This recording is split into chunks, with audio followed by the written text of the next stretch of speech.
Ismail Haniyeh tewas karena ada bom yang diletakkan di kamarnya. Dan bom itu sudah disiapkan sejak 2 bulan yang lalu. Iran semakin punya alasan untuk menyerang Israel sekarang ini.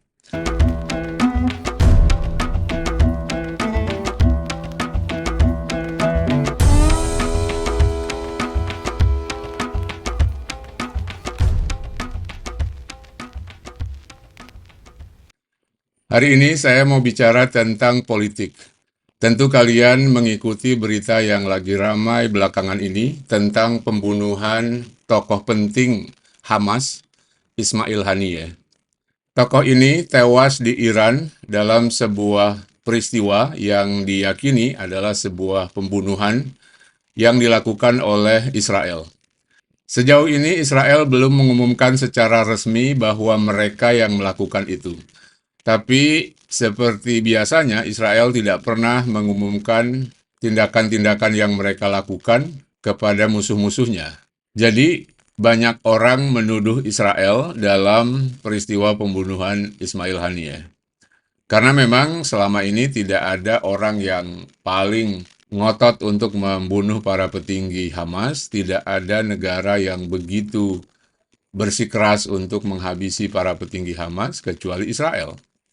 Dan sejak peristiwa 7 Oktober tahun lalu ketika Hamas menyerang Israel, Benjamin Netanyahu sudah bertekad bahwa dia akan menghabisi para petinggi Palestina, khususnya para petinggi Hamas. Nah, serangan membabi buta Israel selama ini ke Gaza sebetulnya adalah dalam rangka itu. Jadi mereka bukan hanya menyerang Gaza semata-mata, ada targetnya. Targetnya untuk menghabisi para petinggi Hamas. Sejauh ini sudah berkembang beberapa spekulasi tentang bagaimana Haniyeh bisa terbunuh di Iran. Selama ini tokoh penting Hamas ini sudah berkeliling di beberapa negara Arab dan dia aman-aman saja. Belum lama ini dia berkunjung ke Turki, berkunjung ke Mesir dan beberapa negara Arab lainnya. Kalau Israel berusaha untuk membunuh dia, mungkin saja bisa, karena lebih leluasa dan tentu saja Israel punya akses kemana-mana. Nah, pertanyaannya adalah kenapa Haniyeh dibunuh di Iran? Nah, ini penting saya kira, ya.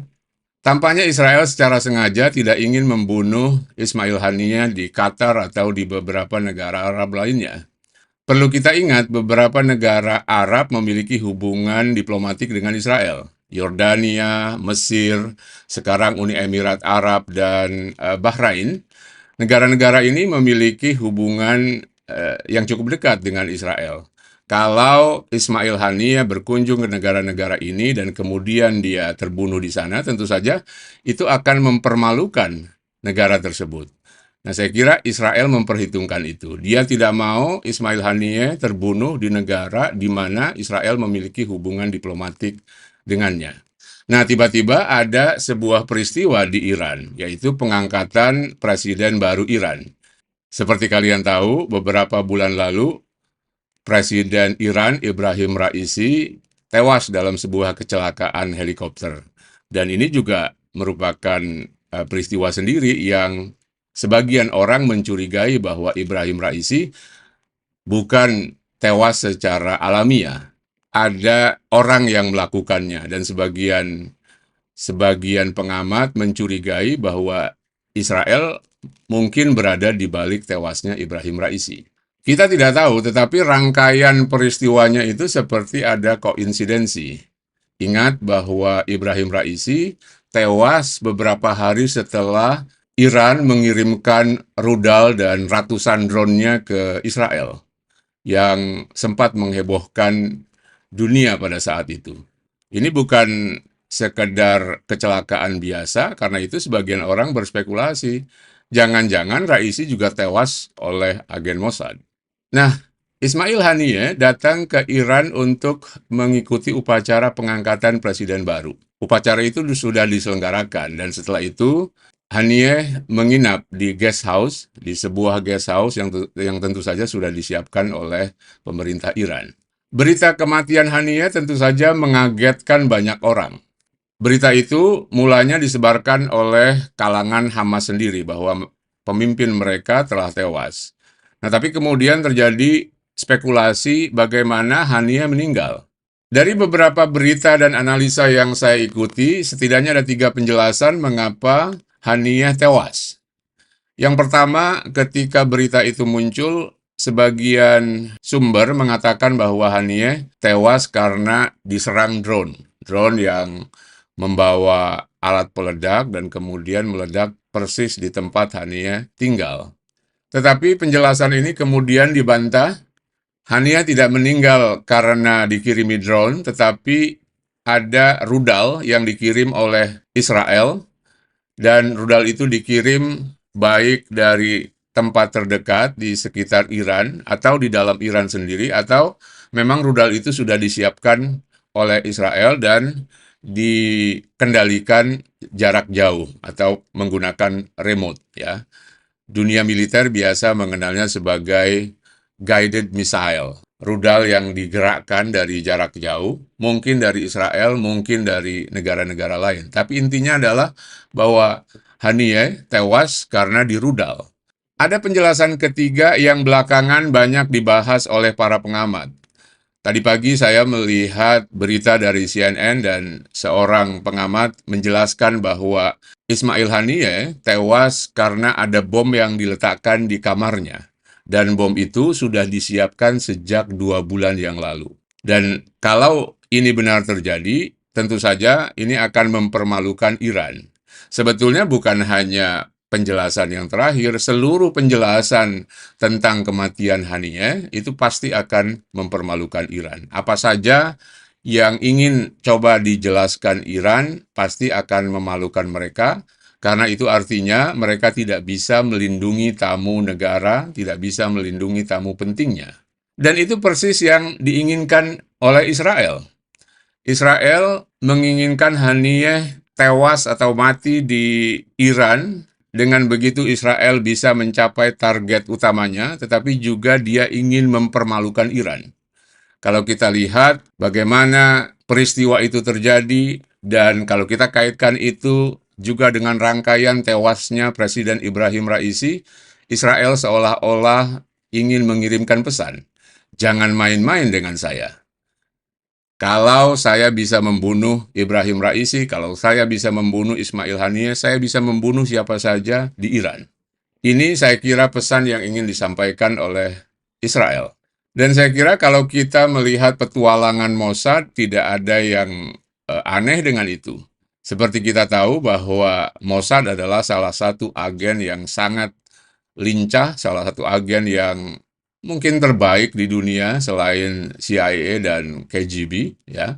Dan kita harus melihat pembunuhan Haniyeh ini sebagai bagian dari balas dendam apa yang dilakukan oleh Hamas terhadap Israel pada tanggal 7 Oktober lalu.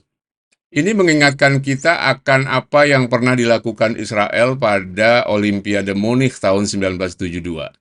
Kalau kalian pernah menonton film judulnya Munich yang disutradarai oleh Steven Spielberg, itu mengangkat tentang bagaimana pemerintah Israel, khususnya Mossad, melakukan operasi balas dendam terhadap terorisme kelompok Black September yang membunuh para atlet Israel di Olimpiade Munich tahun 1972. Jangan lupa ini juga terjadinya pembunuhan Ismail Haniyeh bertepatan dengan Olimpiade di Paris. Nah, jadi kematian Ismail Haniyeh adalah bagian dari balas dendam Israel atas serangan Hamas pada tanggal 7 Oktober tahun lalu.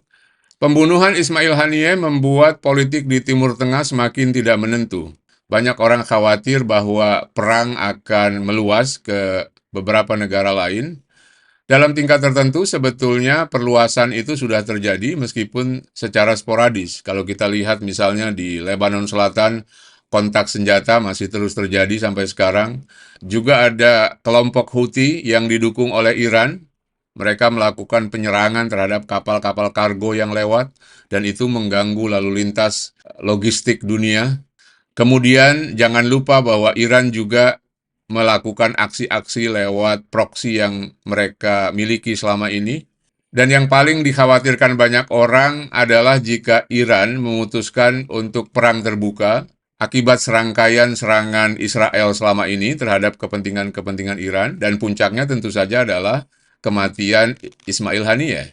Iran semakin punya alasan untuk menyerang Israel sekarang ini.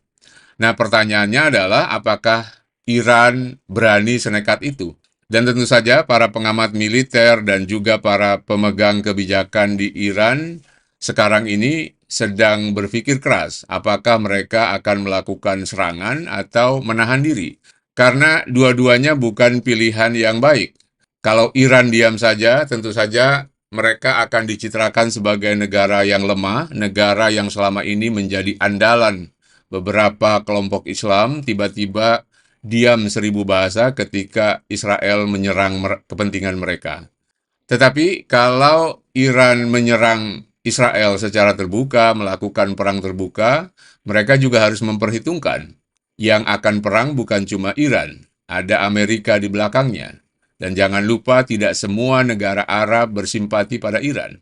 Kalau kita lihat peta politik di Timur Tengah, sebagian besar negara Arab sebetulnya tidak suka terhadap Iran. Baik karena rivalitas lama, permusuhan antara Sunni Syiah, maupun pertikaian karena perebutan sumber-sumber kekayaan, sumber alam khususnya minyak. Nah, jadi Iran harus memperhitungkan ini semua. Selain didukung oleh Amerika, negara-negara Arab yang memiliki hubungan dengan Israel mungkin juga tidak akan tinggal diam. Mudah-mudahan saja Iran tidak senekat itu dan mengurungkan rencananya. Meskipun saya dengar tadi pagi Imam Ali Khamenei sudah mengeluarkan pernyataan akan menyerang Israel.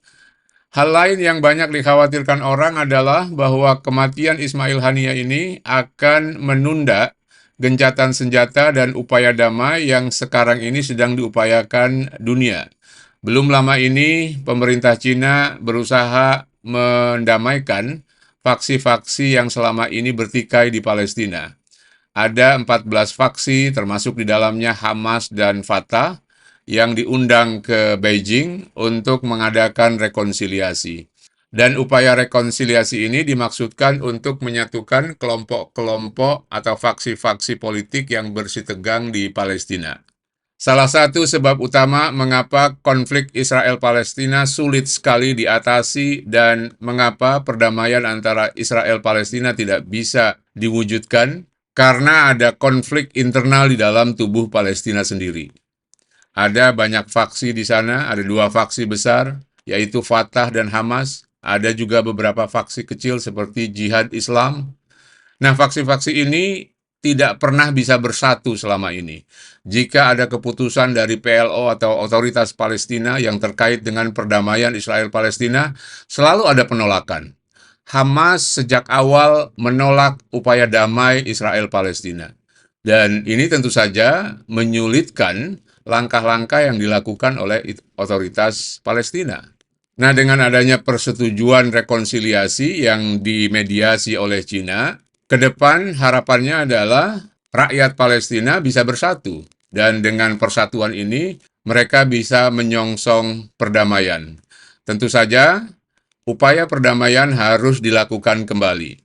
Tidak ada alternatif yang lebih baik dari konflik dan perang kecuali perdamaian. Dan perdamaian membutuhkan persatuan. Kemerdekaan membutuhkan persatuan. Saya kira Palestina harus belajar dari Indonesia ketika negara ini pertama kali merdeka. Melakukan beberapa kali perjanjian damai dengan Belanda, dan setiap kali Indonesia melakukan perjanjian damai, Indonesia selalu dirugikan. Perjanjian Linggarjati, perjanjian Renville, Indonesia selalu dirugikan. Dan setiap perjanjian itu klausulnya selalu memihak Belanda. Tetapi para pendiri bangsa ketika itu, Bung Karno, Bung Hatta, dan tokoh-tokoh lainnya berbesar hati. Mereka mau menerima itu. Itu adalah bagian dari perjuangan. Kalau bangsa Palestina mau merdeka, kalau bangsa Palestina mau mewujudkan perdamaian, mau meraih kemerdekaan, mereka harus berkorban. Dalam setiap klausul selalu ada untung rugi. Dan perjuangan kemerdekaan itu bukan hanya perang dan angkat senjata, Berdiplomasi di tingkat global juga merupakan perjuangan kemerdekaan. Itulah yang dilakukan para pendiri bangsa dulu.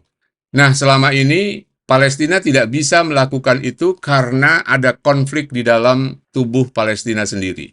Setiap kali PLO atau otoritas Palestina ingin mencoba menjajaki perdamaian dengan Israel, kelompok Hamas selalu menolaknya. Dan tentu saja ada beberapa kelompok lain yang juga tidak setuju dengan opsi damai. Nah, ke depan dengan adanya rekonsiliasi ini, dengan terbunuhnya tokoh Hamas yang selama ini selalu menghalangi upaya perdamaian, mungkin rekonsiliasi dan perdamaian dengan Israel ke depan akan berjalan lebih lancar. Tentu saja ada satu syarat lagi agar perdamaian itu bisa terwujud, yaitu Perdana Menteri Benjamin Netanyahu harus mundur atau harus turun dari jabatannya sekarang. Salah satu penyebab utama mengapa ketegangan di Israel atau di Palestina terus memanas karena Israel sekarang dipimpin oleh pemimpin yang haus darah, oleh pemimpin yang oleh sebagian rakyatnya sendiri sebetulnya tidak diinginkan. Jangan lupa, sebelum ada peristiwa penyerangan Hamas pada tanggal 7 Oktober lalu, Benjamin Netanyahu didemo besar-besaran oleh rakyatnya sendiri, diminta untuk segera turun karena kasus korupsi dan beberapa kasus lain yang terkait dengan kesemrautan pemerintahannya. Kita berharap setelah rekonsiliasi kelompok-kelompok di Palestina, rakyat Palestina bersatu, dan kemudian ada pergantian, ada perubahan politik di Israel, perdamaian bisa terwujud, bangsa Palestina dan bangsa Israel bisa bersatu dan merajut perdamaian yang selama ini selalu gagal mereka lakukan. Sebagian orang mungkin mengatakan ini sebagai sebuah mimpi, tapi seperti saya katakan, tidak ada alternatif yang lebih baik dari konflik dan perang kecuali perdamaian. Perdamaian memang bukan sesuatu yang mudah untuk dicapai, tapi tanpa perdamaian, bangsa Palestina maupun Israel tidak akan kemana-mana. Kita jumpa lagi dengan topik yang lain. Salam.